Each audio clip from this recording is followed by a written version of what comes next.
Halo teman-teman, hari ini kita akan membahas satu perusahaan yang dari namanya kita udah tahu ya, ada Fish yang berarti mereka bergerak di bidang perikanan. Tapi diterusi lebih lanjut, mereka ini bukan hanya bergerak di bidang makanan laut seperti ikan ya, tapi mereka juga bergerak di bidang pakan ternak ya. Pakan ternak itu bisa buat ayam, buat sapi, buat kambing, buat hewan ternak. Ya, jadi bukan hanya buat ikan juga, jadi juga mereka adalah salah satu distributor kacang kedelai terbesar di Indonesia. Apalagi kita tahu konsumsi kacang kedelai di negara kita gede banget ya, karena untuk pembuatan tahu, pembuatan tempe itu membutuhkan kacang kedelai. Kita akan membahas perusahaan yang satu ini yang di request oleh teman-teman kita ya, perusahaan yang cukup matang. Mereka IPO juga udah lama banget dari tahun 2002 listingnya. Nama perusahaannya adalah FKS Multi Agro Tbk dengan kode emiten FISH atau kita panggil aja FISH, gampang banget nyebutnya ya. Kita langsung bahas dari sejarah mereka terlebih dahulu ya. Berita-beritanya sih oke-oke aja. Kita langsung masuk ke sejarah daripada Fish yang satu ini ya. Mereka menjadi pemasok terbesar untuk bahan baku di sektor pangan dan pakan dan pangan. Jadi pangan juga untuk makanan kita manusia juga ada. Tahun 99 Persero memperluas cakupan kegiatannya dengan memproduksi tepung bulu dan sejak tahun 2000 mulai mendistribusikan bahan baku pakan ternak lainnya yang mana tidak diproduksi di dalam negeri. Mereka melakukan IPO tahun 2002 ya, seperti yang tadi disebutkan. 2006 berubah nama menjadi PT FKS Multi Agro Tbk sampai sekarang ya. Mereka melakukan diversifikasi berbagai produk termasuk bahan baku pangan dengan mendistribusikan kacang kedelai. Menjadi pemasok terbesar untuk bahan baku di sektor pakan dan pangan. Bahan baku pakan mencangkup bungkil biji-bijian penghasil minyak, hasil pengiringan biji-bijian berikut turunannya, bahan pakan berprotein, sedangkan bahan baku pangan mencakup biji-bijian juga dan biji-bijian penghasil minyak. Ya. Nah, untuk latar belakangnya mereka itu didirikan pada bulan Juni tahun 92. Ya, merupakan inisiatif awal pemegang saham atas kewirausahaan untuk menjamin kecukupan dalam produksi tepung ikan dan minyak ikan di Indonesia ya, seperti itu pembuatan suplemen. Nah, itu memakai tepung ikan dan minyak ikan ini. Lokasi untuk pabriknya dipilih di sebuah desa nelayan kecil bernama Muncar yang berada di dekat Selat Bali, Jawa Timur. Dilengkapi dengan salah satu mesin yang terbaik yang pernah ada. Karyawan perusahaan dibina oleh para ahli luar negeri. Dalam prakteknya, bahan baku yang dibeli untuk produk adalah ikan utuh, bukan limbah pengalengan ya. Semua faktor ini memastikan bahwa kualitas produk perikanan dari pabrik diperlukan untuk industri aquaculture Indonesia. Lalu Fish ini menempatkan dirinya sebagai produsen berkualitas atas tepung ikan dan minyak ikan dalam negeri yang tidak hanya melayani permintaan domestik tetapi juga luar negeri ya. Jadi ada ekspor juga. Kegiatan industri yang berkelanjutan di Muncar telah membantu untuk meningkatkan pendapatan nelayan di daerah ya pastinya ya. Nah, lalu produk-produk mereka apa aja nih? Kita ada melihat panjang lebar tentang sejarah mereka.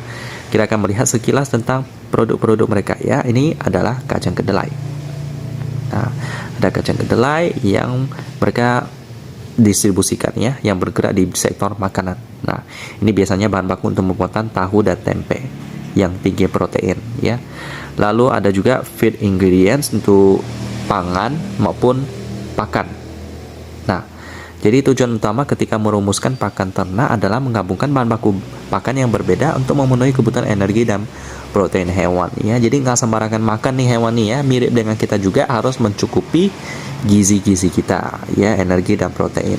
Namun sangatlah penting untuk tetap menjaga kandungan serat bahan baku pakan ya, supaya nggak berlebihan ya, seperti unggas untuk juga, karena jumlah serat terbatas dapat memiliki efek positif pada pencernaan ya. Kita tahu sendiri bahwa kandungan serat yang tinggi dapat menyebabkan efek samping karena serat itu kan tidak dapat dicerna oleh ternak ya, tidak dapat dicerna, jadi nggak dapat gizinya. Kalau kebanyakan serat maka bisa kekurangan gizi tuh ya.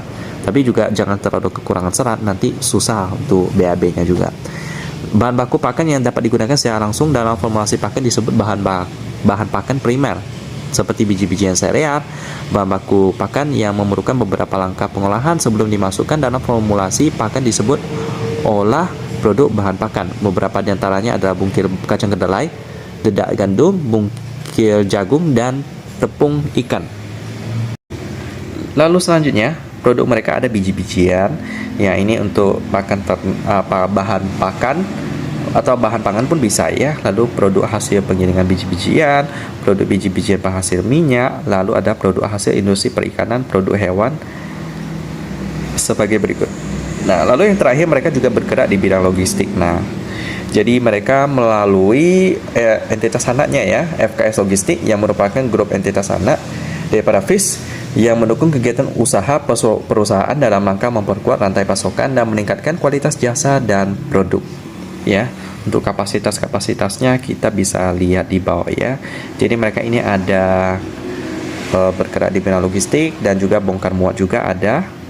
Nah, PT Central Grain Terminal telah sukses mengoperasikan terminal barang curah ringan dan IWH terbesar di Asia Tenggara di Pelabuhan Cigading dengan kapasitas penyimpanan sampai dengan 200.000 ton ya. Dan juga mereka memiliki FKS Trukindo utama hadir untuk memberikan layanan pengangkutan dari gudang penyimpanan sampai dengan gudang pelanggan, dan hingga saat ini telah mengoperasikan 65 armada truk untuk melayani pengangkutan di wilayah Jawa Timur dan Jawa Barat dengan kapasitas angkut sampai dengan 2.275 ton. Cukup lengkap ya FIS ini ya untuk bisnis mereka ya. Jadi prospeknya bagaimana? Bagus ya. Selanjutnya kita akan lihat pemegang sahamnya.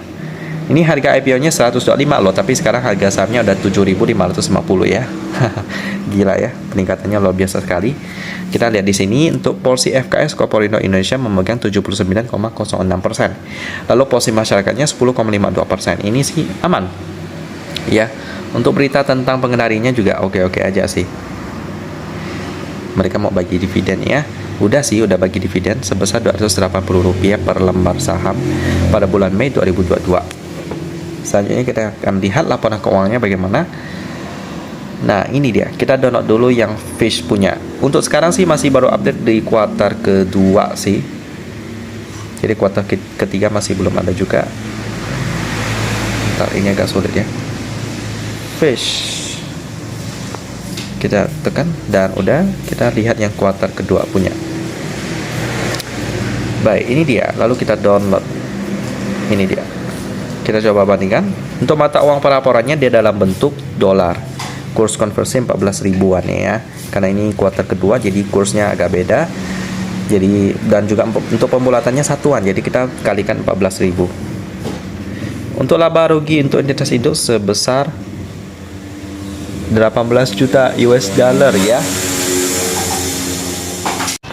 Itu kalau kita konversikan ke dalam rupiah, maka itu sebesar sekitar 200 miliar gitulah ya. 279 miliar rupiah dengan PR yang didapat 6,48 kali. Ini bagus banget, tapi masih belum bisa masuk watchlist premium saya, tapi udah oke banget sih. Liquidity-nya juga bagus. Kita coba cek aset lancarnya 441 juta US dollar. Lalu liabilitas jangka pendeknya sebesar 346 juta US dollar.